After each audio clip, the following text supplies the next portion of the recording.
अस्सलामुअलैकुम वरहमतुल्लाहि वबरकातुहू। दोस्तों, उम्मीद करता हूँ आप खैरियत से होंगे। मैं हूँ मोहम्मद मकसूद कासमी और आप देख रहे हैं बाग मदीना यूट्यूब चैनल। फिल्मी नगरी मुंबई में रहने वाले फैज़ान अंसारी ने इतिहास रच दिया है। पिछले दिनों मेरा दिल ये पुकारे आजा गाने पर अपने डांस से रातों रात मशहूर हुई आयशा के इश्क में फैज़ान इस कदर दीवाने हुए कि उन्होंने बिना दुल्हन की मौजूदगी के ही उनसे निकाह कर लिया। मुस्लिम धर्म में निकाह का अर्थ शादी से है, जिसमें लड़के और लड़की दोनों की रजामंदी ज़रूरी होती है।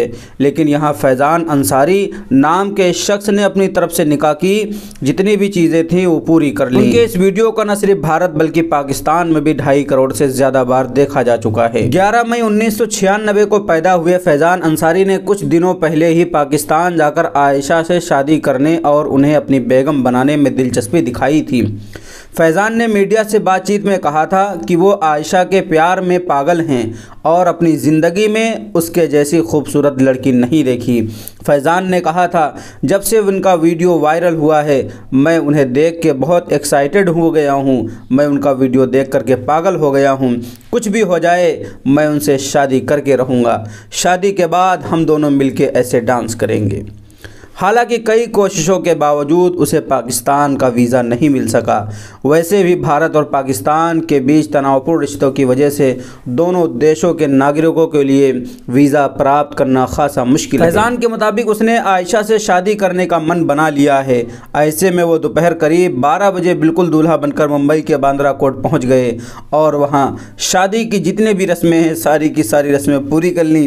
बताया गया कि उसने 12 लाख रुपये की डिज़ाइनर शेरवानी पहन रखी थी। फैज़ान अंसारी ने इसके बाद एक फ्रेंड कॉन्फ्रेंस करके ये भी दावा किया वो आयशा को हक के महर के 15 लाख रुपए दे रहे हैं। फैज़ान ने इस दौरान 15 लाख रुपए का चेक भी दिखाया और दावा किया आयशा के भारत आते ही उसे ये चेक सौंप देगा।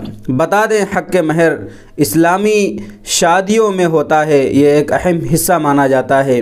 ये रकम में दूल्हे की तरफ से ख़ास दुल्हन को दिया जाता है जिस पर पूरी तरह उसे दुल्हन ही का हक हो जाया करता है। तो दोस्तों, ये थी फैज़ान अंसारी की दीवानगी कि औरत मौजूद भी नहीं है, सामने खातून है भी नहीं, वो भी पराए मुल्क में है, पराए देश में है, लेकिन इसने खुद अपने आप ही सारी रसूमात को पूरा करके सारी चीज़ों को पूरा करके इसने निकाह कर लिया है।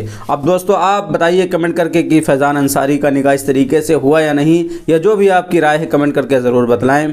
और पहली बार अगर चैनल को देख रहे हैं तो चैनल को ज़रूर सब्सक्राइब कर लें। अस्सलामु अलैकुम वरहमतुल्लाहि वबरकातुहू।